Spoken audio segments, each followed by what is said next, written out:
Good day. A major escalation in the Middle East as Israel launches a historic strike in Qatar, targeting Hamas's political leadership in Doha.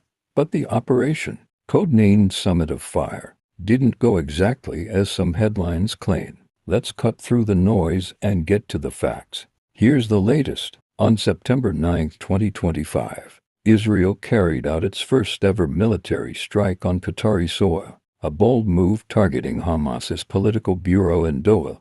The operation, dubbed Summit of Fire, aimed at senior figures like Khalil al-Hayya, Hamas's chief negotiator, and Zair al-Jabrin, a key political leader. The Israeli Defense Forces and Shin Bet described it as a precise strike using fighter jets, intended to disrupt Hamas operations outside Gaza. But here's what really happened. Hamas confirmed that while 5 of its members were killed, including the son of Khalil al-Hayya and his office director, key leaders like al-Hayya and Suhail al-Hindi survived. Tragically, a member of Qatar's internal security forces was also killed, and several civilians were injured. Qatar swiftly condemned the strike, calling it a cowardly act and a violation of international law. This unprecedented strike has sent shockwaves across the region. Qatar, a longtime mediator hosting Hamas's political wing since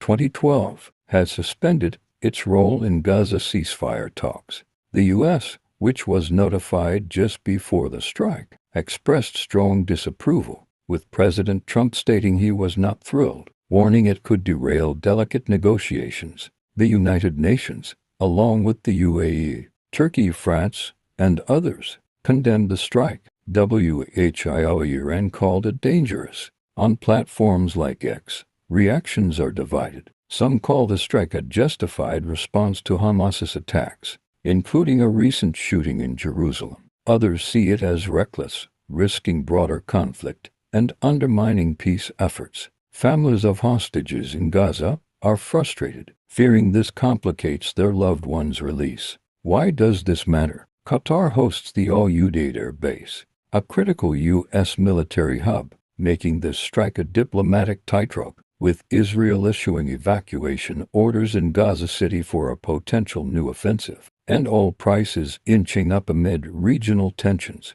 The ripple effects could be massive. Is this a turning point in the conflict, or a risky misstep? One thing is clear: Israel's message is loud: no location, off limits in its pursuit of Hamas. But at what cost? We'll keep you updated as this story develops. For more clear, no-spin